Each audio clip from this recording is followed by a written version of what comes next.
વિદ્યાર્થી મિત્રો, આપણે અત્યાર સુધી ઉત્સેચકો રિલેટેડ 4 વિડિયો બની ગયા. પહેલામાં ચયાપચયિક પ્રક્રિયાઓ વિશેની સમજ, જેને આપણે જૈવરાસાયણિક પ્રક્રિયાઓ કહેવાય. બીજા શબ્દોમાં કહીએ તો વિદ્યાર્થી મિત્રો, ઉત્સેચકો કેવી રીતે ઉપયોગી છે એની સમજ મેળવવા માટે.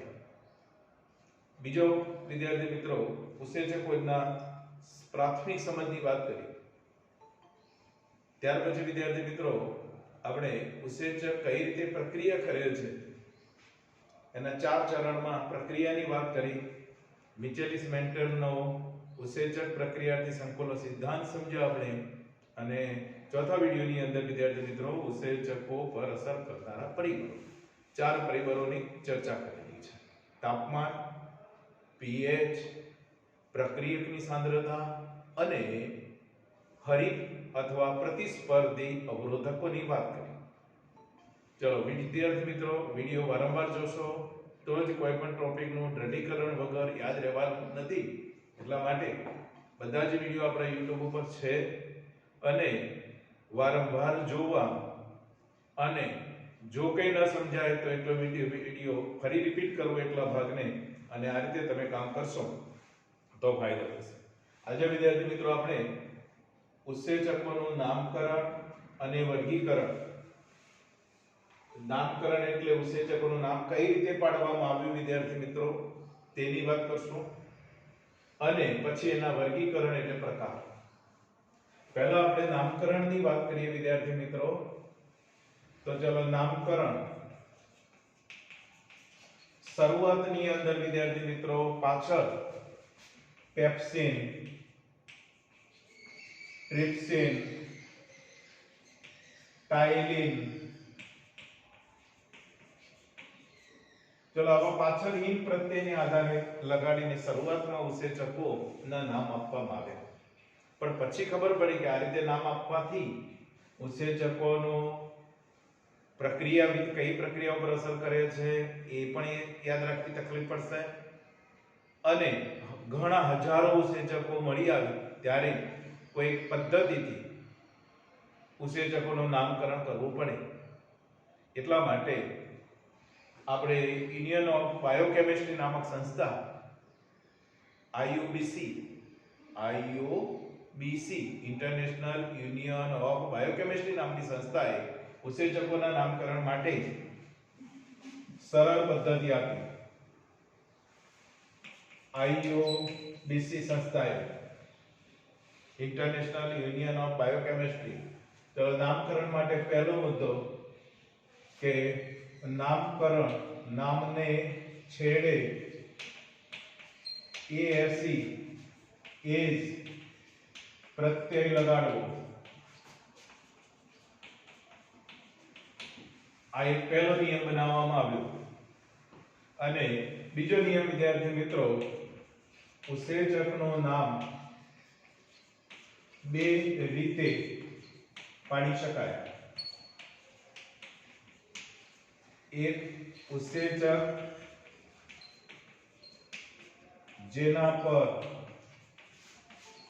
પ્રક્રિયા કરે છે તેના પરથી. હવે ઉત્સેચક જેના પર પ્રક્રિયા કરે છે તેના પરથી એટલે કે માત્ર પ્રક્રિયક, બીજા શબ્દમાં કહીએ તો પ્રક્રિયક અથવા તો પ્રક્રિયાર્થી આપણે જે બોલીએ છીએ એના નામને આધારે, અથવા કે ઉત્સેચક દ્વારા થતી પ્રક્રિયાના નામને આધારે, એટલે પ્રક્રિયકના નામ અથવા પ્રક્રિયાના નામ દ્વારા નામ નક્કી કરવું અને નામની પાછળ એ જ પ્રત્યય લગાડવો. દાખલા તરીકે વિદ્યાર્થી મિત્રો, maltose plus H2O gives glucose વત્તા ગ્લુકોઝ. અહીં વિદ્યાર્થી મિત્રો જે રિએક્શન થઈ એ હાઇડ્રોલિસિસ ની રિએક્શન થઈ. હાઇડ્રોલિસિસ એ રિએક્શન પ્રક્રિયા થઈ હાઇડ્રોલિસિસ, અને આમ પ્રક્રિયાના નામને છેડે એ જ પ્રત્યય લગાડીએ આપણે, તો વિદ્યાર્થી મિત્રો અહીં જે ઉત્સેચક હશે એને કહેવાશે હાઇડ્રોલેઝ. કારણ કે યાદ રાખજો, ઇસિસ ને રિમૂવ કરીશું અને એ જ દૂર કરીશું એટલે હાઇડ્રોલેઝ થશે. હાઇડ્રોલેઝ હાઇડ્રોલિસિસ ની જગ્યાએ પ્રક્રિયાને આધારે નામકરણ કર્યું. હવે વિદ્યાર્થી મિત્રો બીજું શું છે નામકરણ કરવા માટેની સિસ્ટમ? ઉત્સેચક જેના પર પ્રક્રિયા કરે છે એના. હવે આના ઉપર પ્રક્રિયા કરે છે વિદ્યાર્થી મિત્રો માલ્ટોઝ ઉપર, તો એ પ્રક્રિયકના નામને છેડે જ લગાડો એટલે વિદ્યાર્થી મિત્રો અહીં નામકરણ થશે માલ્ટેઝ. માલ્ટેઝ. તો યાદ રાખજો વિદ્યાર્થી મિત્રો, અહીં પ્રક્રિયાને આધારે હાઇડ્રોલેઝ નામકરણ પડે, પ્રક્રિયાના નામની પાછળ એ જ લગાડો તો, અને પ્રક્રિયક ના નામની પાછળ એ જ લગાડો તો ઓઝ પ્રત્યય આમાંથી દૂર થશે. ઓઝ દૂર, કારણ ઓઝ એ કાર્બોહાઈડ્રેટના નામકરણ માટે પાછળ લાગતો પ્રત્યય છે. એવી રીતે અહીં ઓઝ કાઢી અને એજ લગાડી એટલે માલ્ટોઝ માલ્ટેઝ. એટલે આ બે જો શબ્દો વિદ્યાર્થી મિત્રો, આ કાર્બોહાઈડ્રેટનું નામ છે, આ માલ્ટેઝનું નામ છે.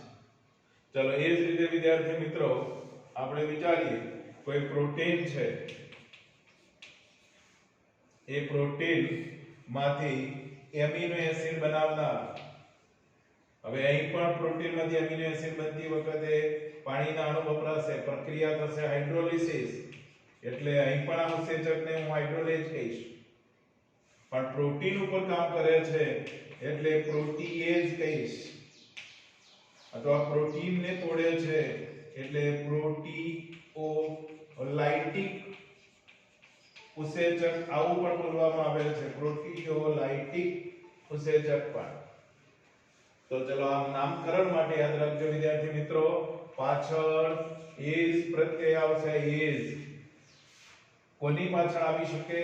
તો ઉત્સેચક જેના પર પ્રક્રિયા કરે છે તેના પરથી, અને કે પ્રક્રિયકના નામની પાછળ, એટલે માલ્ટેઝ, પ્રોટીએઝ અથવા ઉત્સેચક દ્વારા થતી પ્રક્રિયાના નામને આધારે વિદ્યાર્થી મિત્રો તો નામને છેડે એઝ પ્રત્યય લગાડવાની વાત આવે.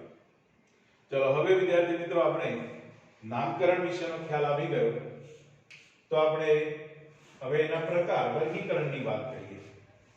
હવે અહીં જે પ્રકાર પાડવામાં આવ્યા છે વિદ્યાર્થી મિત્રો, એ ઉત્સેચકની પ્રક્રિયાને આધારે પ્રકાર પાડીશું, પ્રક્રિયાના નામની પાછળ એઝ લગાડીને.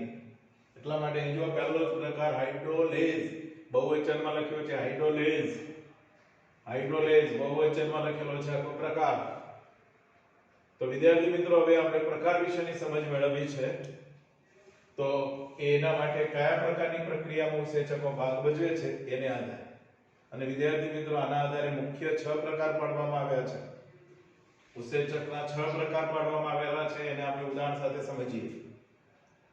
બીજી વાત કરું વિદ્યાર્થી મિત્રો કે અહીં આ જે 6 પ્રકાર પાડવામાં આવ્યા બરાબર, એના પેટા પ્રકાર પણ પડે છે. પ્રત્યેકના 4 થી 13 જેટલા પેટા પ્રકાર પણ પડે. આપણે અભ્યાસમાં પેટા પ્રકાર નથી. દાખલા તરીકે હું કહી શકું કે હાઇડ્રોલેઝિસ, તો એમાં માલ્ટેઝિસ, માલ્ટોઝ ઉપર અસર કરનાર, પ્રોટીએઝ, એવી રીતે એના પેટા પ્રકાર પડી શકે. પણ આપણે પેટા પ્રકારની વાત નથી, મુખ્ય પ્રકારની વાત છે.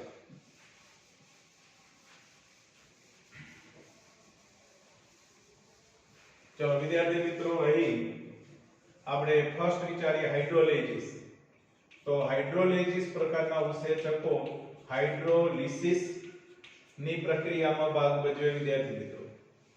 અને હમણાં કહ્યું હાઇડ્રોલિસિસ એટલે જળ વિભાજન કરાવનાર ઉત્સેચક, જળ વિભાજનની પ્રક્રિયામાં ભાગ લેનારા ઉત્સેચકો આની અંદર આવે વિદ્યાર્થી મિત્રો.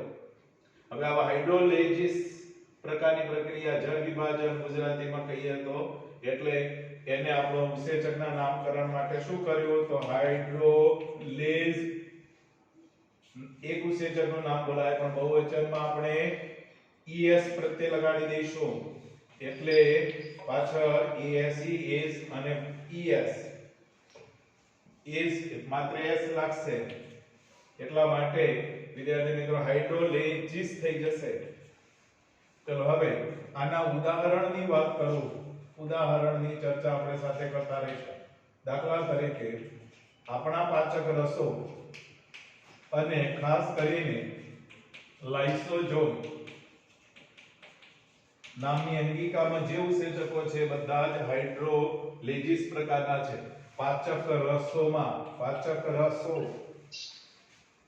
એમાં લાળરસ આવી જાય, જઠરરસ આવી જાય, સ્વાદુરસ આવી જાય, આંતરરસ આવી જાય. બધા જ આપણા પાચક રસો છે. 16મા પાઠમાં એની માહિતી આવે છે. 10મા પાઠમાં પાચન ક્રિયા ભણેલા છો. તો એ બધા જ પાચક રસો આપણે જે ખોરાકમાં ખાધા એ ખોરાકમાં ખાધેલા કાર્બોહાઈડ્રેટ હોય તો એનો ગ્લાયકોસિડિક બંધ તોડશે, સિડિક બંધ તૂટે અને એ વખતે પાણીનો અણુ વપરાય. હમણાં જ આપણે વાત કરી કે ભાઈ માલ્ટોઝ અને અગાઉ એ ભણી ગયા પાણીનો અણુ વપરાય અને એમાંથી ગ્લુકોઝ વત્તા ગ્લુકોઝ તો માલ્ટોઝમાં રહેલો ગ્લાયકોસિડિક બંધ તોડશે. જો લિપિડ હશે તો એમાંથી એસ્ટર બંધ તૂટશે. પ્રોટીન હશે તો એમાંથી પેપ્ટાઇડ બંધ તૂટશે. જો ન્યુક્લિક એસિડ હશે તો ડાયફોસ્ફો ચલો જાણીએ છે ડાયફોસ્ફો એસ્ટર બંધને તોડશે વગેરે. તો ચલો આ રીતે હાઇડ્રોલેજીસ પ્રકારના ઉસેચકો ટૂંકમાં જળ વિભાજનની પ્રક્રિયા કરાવે છે અને માનવ શરીરમાં પાચક રસો અને લાઇસોઝોમ જેને આપણે આત્મઘાતક કોથળી કહેતા હતા, સુસાઇડલ બેગ તરીકે આપણે 8મા ચેપ્ટરમાં ભણ્યા. તો ચલો એમાં રહેલા લગભગ 36 જેટલા ઉસેચકો બધા જ હવે એના પેટા પ્રકાર પાડવા જોઈએ વિદ્યાર્થી મિત્રો. તો ગ્લાયકોસિડિક બંધ તોડનારા કાર્બોહાઈડ્રેટ ઉપર કામ કરે એટલે કાર્બોહાઈડ્રેટીસ, લિપિડ ઉપર કામ કરનારા એસ્ટર બંધને તોડનારા લાઇપેજીસ, પ્રોટીનના પેપ્ટાઇડ બંધ તોડનારાને પ્રોટીએજીસ, ન્યુક્લિક એસિડ ઉપર કરનારા ઉસેચકોને ન્યુક્લિયસ. આ ટોપિક વિદ્યાર્થી મિત્રો યાદ રાખજો. આ ઉસેચકો આપણે ઘણા સ્ટેપમાં ઘણી આગળના પ્રકરણોમાં આના ઉપયોગ અને વગેરે આવશે એટલે એની સમજ ક્લિયર થવી જોઈએ. ચલો ત્યાર પછી આપણે વિચારીએ વિદ્યાર્થી મિત્રો એટલે બીજા ઉસેચકો. હવે ટ્રાન્સફરેજીસ ની વાત કરી છે વિદ્યાર્થી મિત્રો. ટ્રાન્સફરેજીસ તો એ ટ્રાન્સફરેજીસ ની અંદર હાઇડ્રોજન સિવાય કેટલાક સમૂહ કે ઘટકની આપલે થાય તો એને આપણે કહીશું ટ્રાન્સફરેસિસ. કોની વચ્ચે આપલે? તો બે પ્રક્રિયક વચ્ચે. તમારી બુકની અંદર એક ઉદાહરણ આપેલું છે, દાખલા તરીકે Sp + S' gives. ચલો આ એક પ્રક્રિયક, આ બીજું પ્રક્રિયક, આને આપણે S' કીધું. તો હવે વિદ્યાર્થી મિત્રો નામ લખો કે S + S'(P). તો મેં આ ઘટક આ પ્રક્રિયકના સાથેનો આ ઘટક એ બીજા પ્રક્રિયક સાથે જોડો, ટ્રાન્સફર કર્યો. તો આવા ઉસેચકોને ટ્રાન્સફરેસિસ પ્રક્રિયાને કહેવાશે વિદ્યાર્થી મિત્રો. અહીં ટ્રાન્સફરેશનની પ્રક્રિયા અને એના ઉપરથી ટ્રાન્સફરેશનમાંથી પાછળ એસ કાઢી અને એની જગ્યાએ એજ લગાડી દઈએ એટલે વિદ્યાર્થી મિત્રો ટ્રાન્સફરેસ માટે ટ્રાન્સફરેસ થઈ ગયું અને બહુવચનમાં ટ્રાન્સફરેજીસ બોલીએ છીએ. વિદ્યાર્થી મિત્રો આવા ઘણા ઉસેચકો છે. રિયલ ઉસેચકનું ઉદાહરણ આપું તમને વિદ્યાર્થી મિત્રો તો ગ્લાયકોલિસિસની ક્રિયામાં ગ્લુકોઝ અને એટીપી આ બંને પ્રક્રિયકો થયા વિદ્યાર્થી મિત્રો. ક્યાં આગળ ભણીશું આપણે વિદ્યાર્થી મિત્રો? તો ગ્લાયકોલિસિસની પ્રક્રિયામાં 14મા પાઠમાં આવશે ગ્લાયકોલિસિસ પ્રક્રિયા. હવે વિદ્યાર્થી મિત્રો આનો એક ફોસ્ફેટ ગ્લુકોઝના છઠ્ઠા કાર્બન સાથે જોડાઈ જાય એટલે ગ્લુકોઝ 6 ફોસ્ફેટ કહીશું. ગ્લુકોઝ 6 છઠ્ઠા કાર્બન સાથે આનો ફોસ્ફેટ જોડાય, 6 કાર્બન વાળું ગ્લુકોઝ નામનું સંયોજન. પણ એક જ ફોસ્ફેટ જોડાયો છે એટલે યાદ રાખજો આ ગ્લુકોઝ મોનોફોસ્ફેટ કહેવાય બીજા શબ્દમાં. પણ એક્ઝેક્ટ ક્યાં જોડાયો તો છઠ્ઠા કાર્બન સાથે. અને ના પરિણામે એડીપી બની ગયો. એડી નો સાઇન ટ્રાઇફોસ્ફેટ, એક ફોસ્ફેટ આમાં જતો રહ્યો એટલે એડીપી થઈ ગયું. એડી નો સાઇન ડાયફોસ્ફેટ. તો વિદ્યાર્થી મિત્રો અહીં જે ભાગ ભજવશે એ ઉત્સેચકને આપણે ટ્રાન્સફરેઝિસ કહેવાય. એ ઉત્સેચકનું ઉદાહરણ છે હેક્સોકાઇનેઝ અથવા હેક્સો શર્કરા, એટલે 6 કાર્બન વાળી શર્કરા છે એટલે અહીં બીજા શબ્દમાં ગ્લુકોકાઇનેઝ કહેવામાં આવે છે. ગ્લુકોકાઇનેઝ. તો ચલો વિદ્યાર્થી મિત્રો, આ ટ્રાન્સફરેઝિસ ઉત્સેચક પ્રકારનું એક ઉદાહરણ છે. હવે વિદ્યાર્થી મિત્રો હું બીજો એક પ્રકાર કહું, આઇસોમરેઝિસ. હવે આઇસોમરેઝિસ ની આપણે જો વાત કરતા હોઈએ વિદ્યાર્થી મિત્રો, તો આઇસોમરેશન ની પ્રક્રિયા સમજવી પડે. આઇસોમરેશન. હવે આઇસોમરેશન, આઇસોમર એટલે ગુજરાતીમાં આપણે સમઘટક કહીએ છીએ. દાખલા તરીકે C5H10O5 અથવા આપણે લઈએ કે ભાઈ 6 કાર્બન વાળી ફેમસ શર્કરાઓ C6H12O6. હવે ગ્લુકોઝ નું પણ રાસાયણિક સૂત્ર આ છે, ગેલેક્ટોઝ નું પણ રાસાયણિક સૂત્ર આ છે અને ફ્રુક્ટોઝ નું પણ રાસાયણિક સૂત્ર આ છે. ત્રણેય હેક્સો શર્કરાઓ છે, 6 કાર્બન વાળી હેક્સોઝ. હવે વિદ્યાર્થી મિત્રો, આ ત્રણેય શર્કરાઓનું રાસાયણિક સૂત્ર આ છે. તો ત્રણેયનું બંધારણીય સૂત્ર જુદું હોય, ભૌમિતિક સૂત્ર જુદું હોય, કો તો એની પ્રકાશીય રચના ભિન્ન હોય. એના લીધે ડિફરન્સ પડે છે.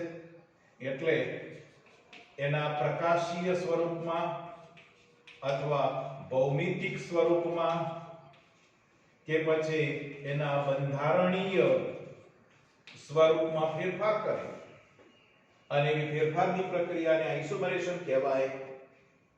અને એમાં ભાગ ભજવનારા ઉત્સેચકોને આઇસોમરેઝ કહીશું અને એવા ઉત્સેચકોના પ્રકારને આઇસોમરેઝિસ કહેવાય.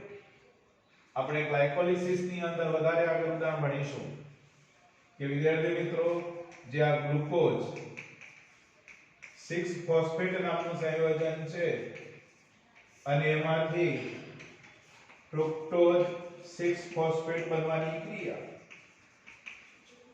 ગ્લુકોઝ 6 ફોસ્ફેટ માંથી વિદ્યાર્થી મિત્રો ફ્રુક્ટોઝ 6 ફોસ્ફેટ બનવાની પ્રક્રિયા.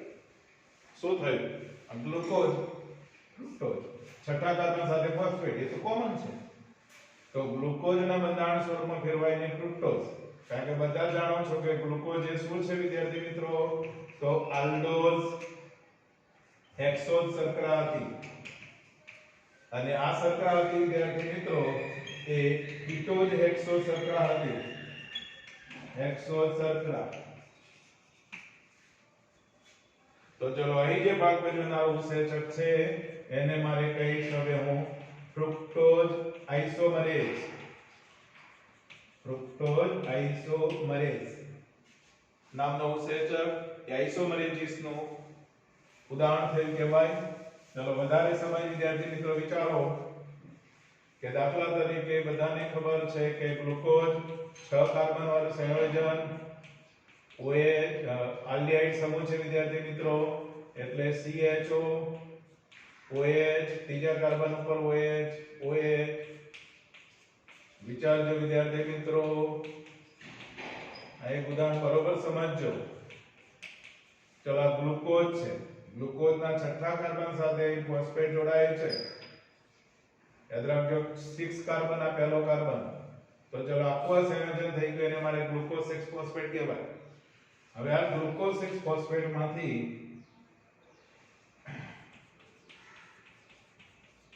6 કાર્બન વાળું સંયોજન ડબલ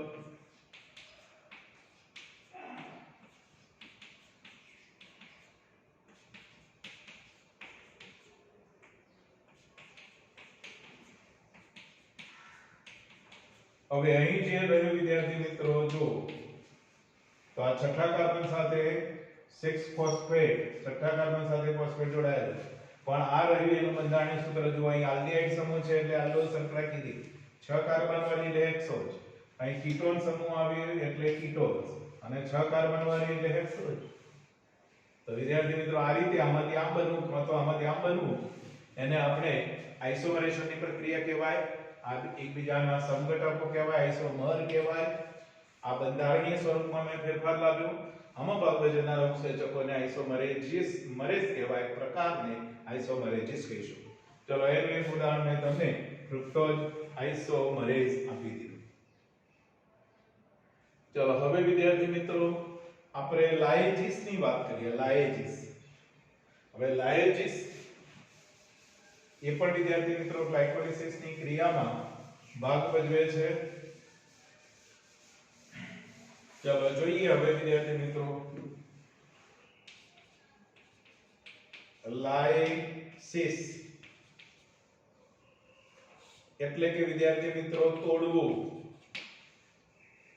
પણ જ્યારે તોડવાની પ્રક્રિયા થાય ત્યારે જળ વિભાજન વગર, એને કે H2O વપરાય વગર, જો પાણીનો અણુ વપરાય ને તોડવાની પ્રક્રિયા થાય, H2O પાણીનો અણુ વપરાય અને તોડવાની પ્રક્રિયા થાય વિદ્યાર્થી મિત્રો, તો એને આપણે કહી દઈશું જળ વિભાજન, હાઇડ્રોલિસિસ એવી પ્રક્રિયા સાથે ભાગ ભજવેલા ઉત્સેચકોને. અહીં તોડવાની પ્રક્રિયા છે વિદ્યાર્થી મિત્રો, અને જળ વિભાજન વગર ઘટના થતી હોય છે, અને જળ વિભાજન વગરની જે ઘટના થવાની છે એને આપણે લાએજીસ તરીકે બોલીએ છીએ. લાએજીસ ની તોડવાની ક્રિયા. અહીં વિદ્યાર્થી મિત્રો બંધ તૂટે છે કાર્બન કાર્બન વચ્ચે, કાર્બન નાઇટ્રોજન વચ્ચે, કે પછી વિદ્યાર્થી મિત્રો અન્ય બંધ તૂટવાની પ્રક્રિયા થાય. ચલો હવે આના એક ઉદાહરણ તરીકે હું તમને કહું કે ગ્લાયકોલિસિસમાં એક ઉત્સેચક આલ્ડોલેઝ યાદ કરીએ. આલ્ડોલેઝ ચલો તોડવાની પ્રક્રિયા કરશે વિદ્યાર્થી મિત્રો. એ આલ્ડોલેઝ નામનો ઉત્સેચક અહીં વિચારો.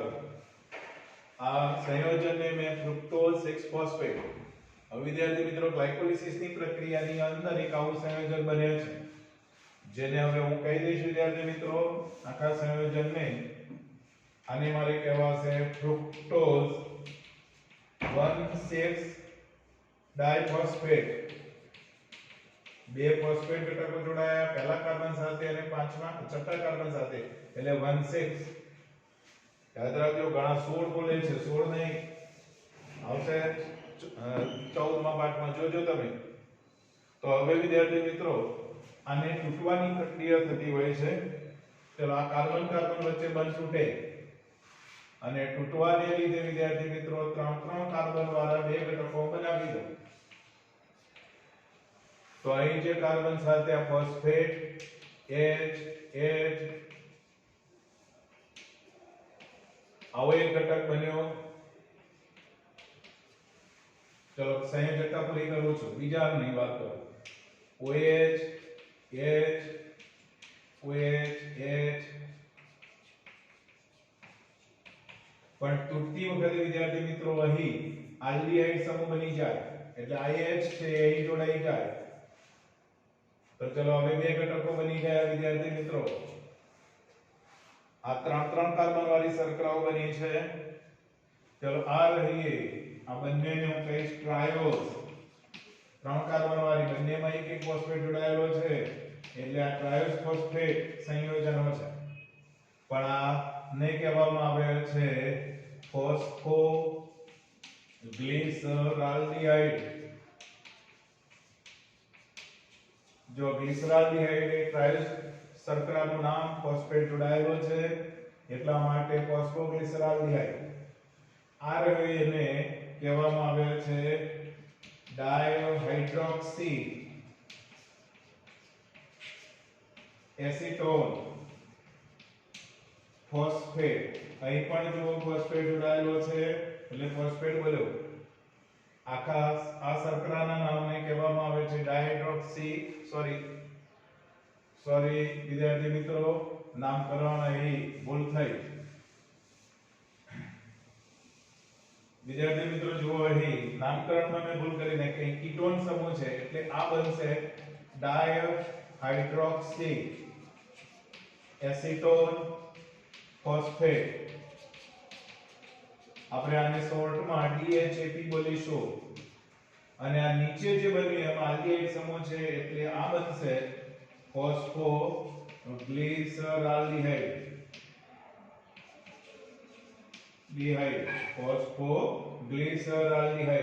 જેને આપણે કહીશું PgAl, એને કહીશું PgAl. ચલો આમ એક જ 6 કાર્બન વાળા ડાયફોસ્ફેટ સંયોજન ફ્રુક્ટોઝ બનશે. તૂટવાની પ્રક્રિયા કાર્બન કાર્બન વચ્ચે બંધ તૂટ્યો અને ચલો આવા બે ઘટકો બનવાની પ્રક્રિયા થાય તો એને આપણે કહીશું વિદ્યાર્થી મિત્રો લાઇઝિસની પ્રક્રિયા. અને અહીં જે ભાગ બન્યો છે ઉત્સેચકનું નામ છે વિદ્યાર્થી મિત્રો આલ્ડોલેઝ. જો વિદ્યાર્થી મિત્રો ઉદાહરણો હું આપણે પછીના ચેપ્ટરમાં આવેલ છે આની સાથે ભણું છું જેથી કરીને તમને વધુ સમજ પડે અને ભવિષ્યમાં કામ લાગે. આપણી બુકમાં જે ઉદાહરણ આપેલું છે કંઈક આવું આપેલું છે S અને આની સાથે X આવું કંઈક આપેલું છે વિદ્યાર્થી મિત્રો અને એ તૂટવાની પ્રક્રિયા થાય XY. તો ચલો આ બે તૂટીને અલગ પડી જાય, જોડાઈ જાય, આ બે અલગ પડી જાય S + S'. ચલો આવું કંઈ જાણવાની કઈ જરૂર નથી વિદ્યાર્થી મિત્રો. નહીતર અહીં તમે વિચારી શકો કે આખા સંયોજનને હું S કહું, આને X કહું અને આને બરાબર Y કહું વિદ્યાર્થી મિત્રો અને હવે બે ઘટકો બની ગયા એવી રીતે. પણ રવા દો એવું કંઈ, આ તો સંજ્ઞાત્મક વાત કરી છે, આપણે સંજ્ઞાત્મક વાતમાં પડવું નથી વિદ્યાર્થી. ત્યાર પછી વિદ્યાર્થી મિત્રો લિગેસિસ પ્રકાર. યાદ રાખજો લિગેસિસની પ્રક્રિયા, લિગેસિસ એટલે વિદ્યાર્થી મિત્રો જોડવું થાય અથવા બીજા શબ્દમાં સિન્થેટેસિસ બોલાય એટલે પણ જોડવું. હવે એની જગ્યાએ વિદ્યાર્થી મિત્રો અહીં વિચારો કે ભાઈ ઉત્સેચકનો પ્રકાર પડે તો લિગેઝ અથવા સિન્થેટેઝ પ્રકારનું નામ થશે પ્રક્રિયાને આધારે અને બહુવચનમાં પાછળ ઈસ પ્રત્યય લાગી જશે. આ રીતે ઉત્સેચકોનો પ્રકારનું નામ પડે અને પ્રકાર આપણે બોલીએ છીએ. હવે આના ઉદાહરણની વાત કરો વિદ્યાર્થી. આના ઉદાહરણ લિગેજીસ પ્રકારના ઉત્સેચકો એ જોડવાનું કામ કરે છે અને એના ઉદાહરણમાં એસિટિક એસિડ એની સાથે COA જેને સહ ઉત્સેચક A કહેવાય છે, ઉત્સેચક A સાથે સાથે ATP. હવે વિદ્યાર્થી મિત્રો અહીં જે ઉત્સેચક ભાગ ભજવે છે એને કહીશું એસિટાઇલ કોએન્ઝાઇમ A સિન્થેટેઝ. જો સિન્થેટેઝ બોલ્યો હું શબ્દ સિન્થેટેઝ એટલે આને આપણે સિન્થેટેજીસ પ્રકાર પણ એક બીજું કહેવાય. આ વિદ્યાર્થી મિત્રો એને આપણે કોએન્ઝાઇમ A. તો વિદ્યાર્થી મિત્રો હવે આ બંને જોડાઈ જાય છે એના લીધે આખું સંયોજન બની જશે. એને હું કહીશ એસિટાઇલ કોએન્ઝાઇમ A. બંને જોડાઈ ગયા ઉત્સેચક વડે. એ વખતે શક્તિદાતા તરીકે ATP વર્ત્યો અને AMP વત્તા H4P2O7 જેને પાયરોફોસ્ફેટ સંયોજન કહેવાય છે. પાયરોફોસ્ફેટ સંયોજન H4P2O7 આ રીતે ચલો આનું તૂટશે શક્તિ વડે. આ બંને જોડાઈ ગયા એટલે જોડાવાની પ્રક્રિયા થઈ લિગેસિસ સિન્થેટેસિસ એટલે આપણે સિન્થેટેજીસ પ્રકાર બોલ્યા અને ભાગ ભજવનારો આ ઉત્સેચક થયો. ચલો ઉત્સેચકનું મેં નામ આપી દીધું. આ પ્રક્રિયકો થયા આપણને એની પલ્સ મળી.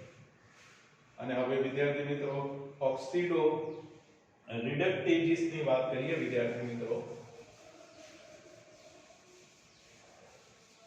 હવે એના નામ ઉપરથી વિદ્યાર્થી મિત્રો ખબર પડે છે કે ઓક્સિડેશન અને રિડક્શન બંનેને જ્યારે સાથે બોલતા હોય.